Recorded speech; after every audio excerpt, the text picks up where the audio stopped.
Muy buenas tardes, gracias doctor Nogueira. Primeramente quiero agradecer a los organizadores de este simposio de sepsis abdominal la distinción que me han conferido para participar con el manejo antibiótico, que es un complemento fundamental al tratamiento quirúrgico y a las medidas de soporte vital que ya nos mencionaba el doctor Wolpert. Sin embargo, a pesar de todos los esfuerzos que se hacen y de los adelantos en la medicina, la mortalidad sigue siendo sumamente elevada, de 30% los casos de pancreatitis necrótica infectada o peritonitis postoperatoria.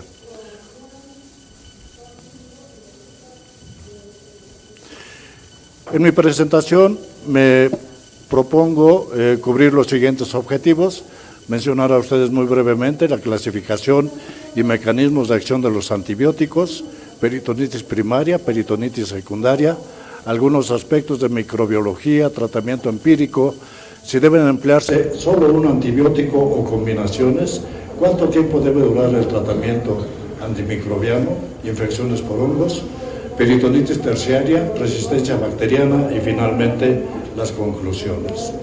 Quiero empezar por señalar que el doctor Alexander Fleming en Inglaterra en 1928 había observado que en una de sus siembras de estafilococo se había implantado un hongo, Penicillium notatum, y que donde estaba este hongo no había crecido el estafilococo. Él rápidamente se dio cuenta que el estafilococo de alguna manera había evitado que creciera el hongo evitó que creciera el estafilococo, y él atribuyó esto a una sustancia a la que llamó penicilina. Sin embargo, él no la pudo aplicar en el humano debido a la inestabilidad de la molécula, y no fue sino hasta 1939 en que Fiore y el doctor Chain lograron purificar y estabilizar la molécula de penicilina, y entonces se aplicó masivamente al inicio de la Segunda Guerra Mundial, al principio en la Guerra de Normandía, de esta manera salvando muchos miles de vidas, evitando las infecciones. Se le hizo un reconocimiento al doctor Fleming por sus valiosas aportaciones en beneficio de la humanidad, y en 1942 se le designó miembro de la Royal Society de Inglaterra. En 1944 se le confirió el título de Sir de Inglaterra y se le galardonó con el Premio Nobel de Fisiología y Medicina en 1945, junto con los otros dos investigadores que habían trabajado con la penicilina. Hay muchas clasificaciones sobre los antibióticos, todos ustedes las han leído. La más utilizada es la que toma en cuenta la composición química de las moléculas, porque se sabe que antibióticos que tienen la misma composición química tienen resultados similares de efectividad, de reacciones tóxicas y también de reacciones alérgicas, y existen una gran cantidad de antibióticos, y en esta diapositiva yo solo he puesto unos cuantos. Por ejemplo, puse solo 3 cefalosporinas, pero ahora sabemos que disponemos ya de la 5ª generación de cefalosporinas. Nos tenemos que apegar a alguna clasificación para elegir el tratamiento antibiótico más adecuado en los enfermos con sepsis abdominal. Una de estas clasificaciones es la que la divide en no complicada, aquella en la cual la infección se encuentra únicamente en el órgano afectado, pero no hay una diseminación en toda la cavidad peritoneal o a distancia, o bien los casos de infecciones complicadas, como sería una perforación de colon por cáncer o por enfermedad diverticular, en donde hay una extensión del problema séptico dentro de la cavidad peritoneal. Otra clasificación la divide en primaria, que es una peritonitis bacteriana espontánea, como ocurre en los pacientes con cirrosis hepática y ascitis, o bien en los pacientes que tienen un catéter de diálisis peritoneal. Estas habitualmente son monomicrobianas, por gérmenes de poca virulencia, pero tienen una mortalidad elevada. La peritonitis secundaria es la más común, es debida a múltiples agentes bacterianos, y la terciaria, en la cual hay una continuidad en la peritonitis secundaria y es provocado generalmente por gérmenes de baja virulencia. Otro los divide en comunitaria, en donde los gérmenes provienen de la flora del propio huésped, o bien sanitaria, entre las que se incluye la hospitalaria o la que se adquiere en unidades parahospitalarias, unidades de diálisis, etc. En los pacientes que son portadores de una cirrosis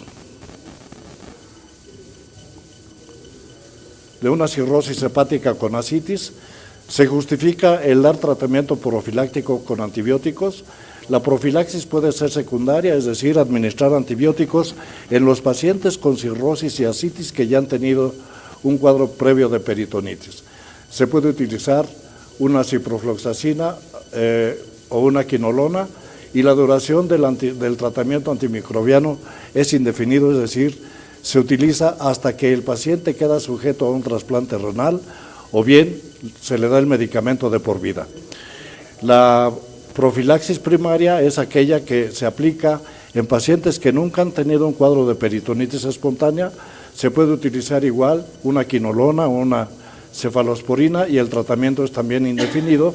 Y en los pacientes que tienen cirrosis hepática y que tienen además hemorragia por ruptura de varices esofágicas, es muy conveniente dar tratamiento profiláctico, bien con una cefalosporina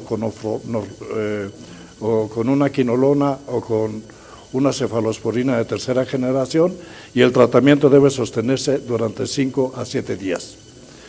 En peritonitis primaria, en los casos de ascitis por cirrosis, pueden ustedes usar, como está indicado allí, una cefalosporina o bien ofloxacino o una quinolona. Y en los pacientes con diálisis peritoneal, dado que puede haber gérmenes gram positivos o gram negativos, elegir también el tratamiento más adecuado. Un punto de polémica en la literatura es cuándo retirar el catéter de diálisis peritoneal. Algunos nefrólogos recomiendan que si en el 5.º día de tratamiento se drena todavía líquido turbio, se retire el catéter, pero la Sociedad de Nefrología de España y la Sociedad Internacional de Diálisis Peritoneal recomiendan que el catéter se retire en las primeras 24 horas. Los antibióticos son un complemento importante a los objetivos que debe cubrir la cirugía de eliminación de la fuente de infección por alguna de las técnicas ahí señaladas, la reducción de la contaminación bacteriana, bien por lavado peritoneal, pero también por antibióticos, los cuales deben administrarse desde el preoperatorio, en el transoperatorio y en el postoperatorio, y como complemento a la cirugía, de lo cual nos hablará el maestro Torres Valadez, con alguna de las técnicas para controlar la sepsis.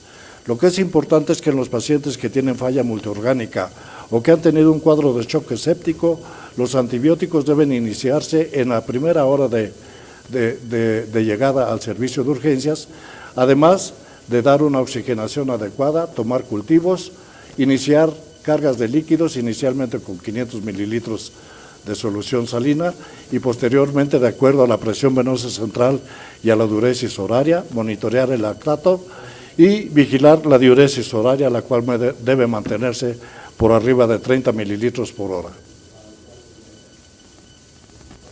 No cambia, perdón, no sé si se acabó la pila.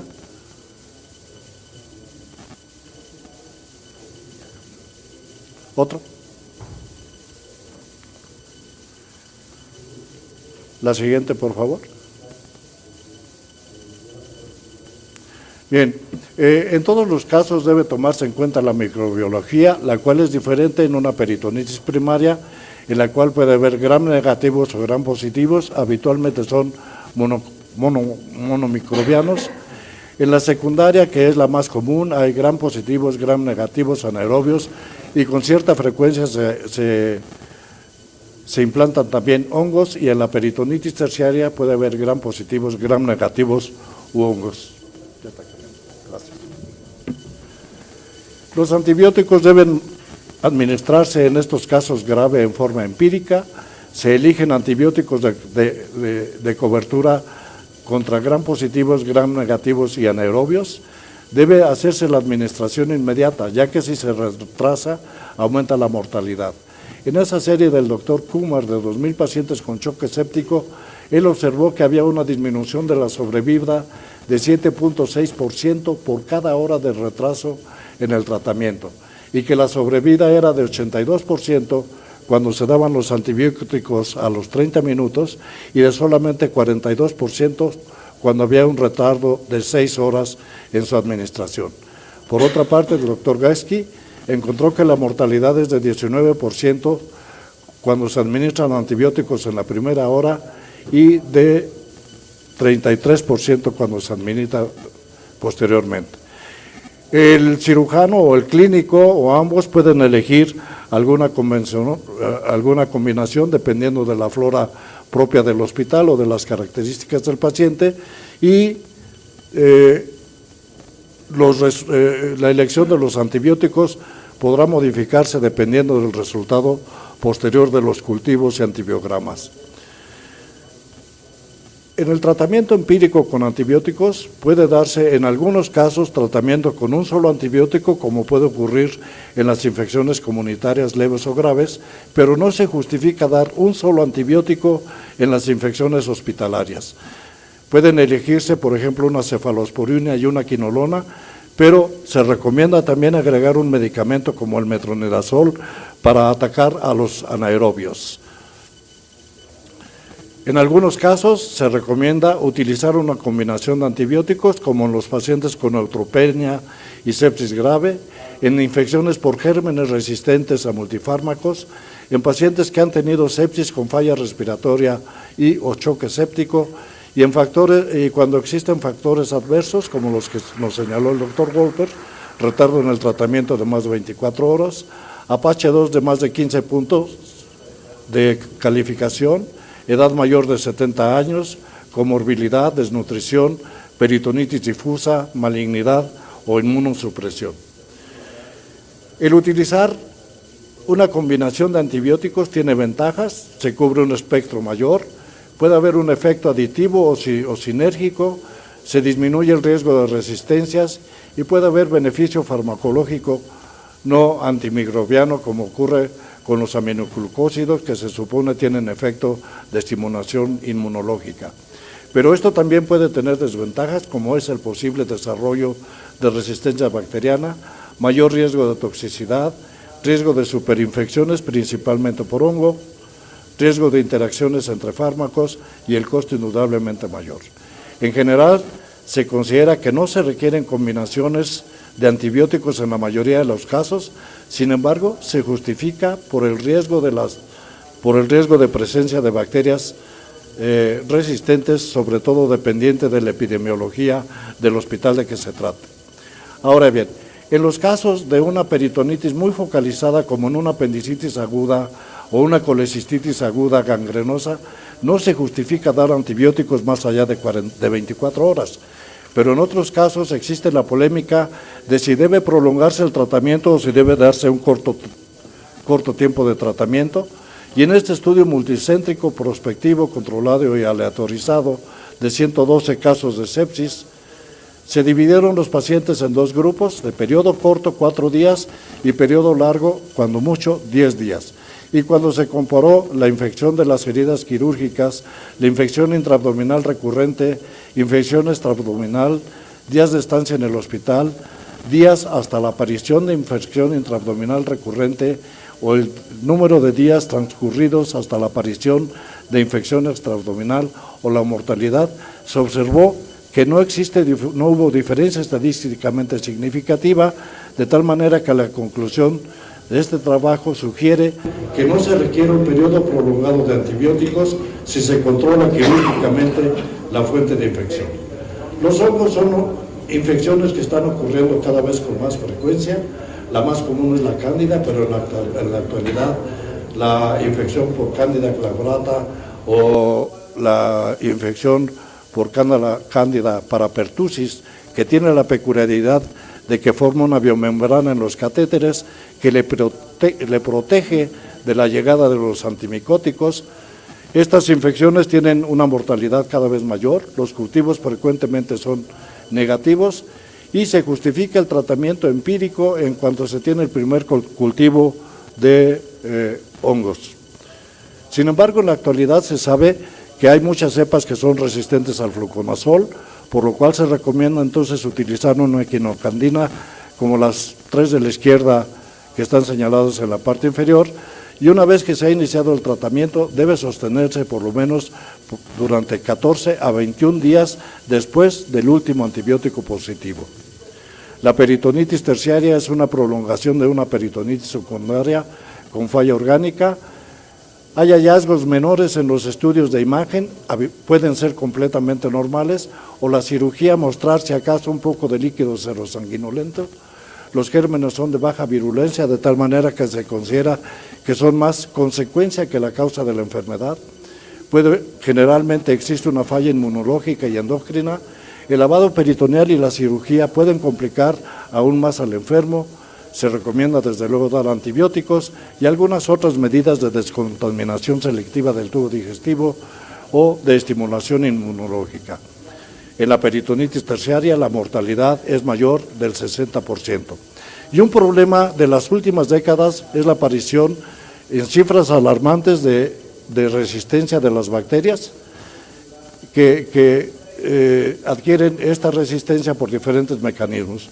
Uno de ellos es la mutación, donde se transforma el gen y el DNA, y entonces ya el antibiótico no es efectivo, o bien las moléculas dentro de la célula, las moléculas del antibiótico son aglutinadas por el citoplasma y son expulsadas a través de canales especiales de la bacteria, o bien el DNA forma formaciones circulares llamados plásmidos, o bien como fragmentos de DNA que pasan de una célula a otra y transmiten el carácter genético de resistencia, o bien los virus dentro de la célula bacteriana, cuando ésta es destruida, los virus llevan información genética de la resistencia a otras bacterias.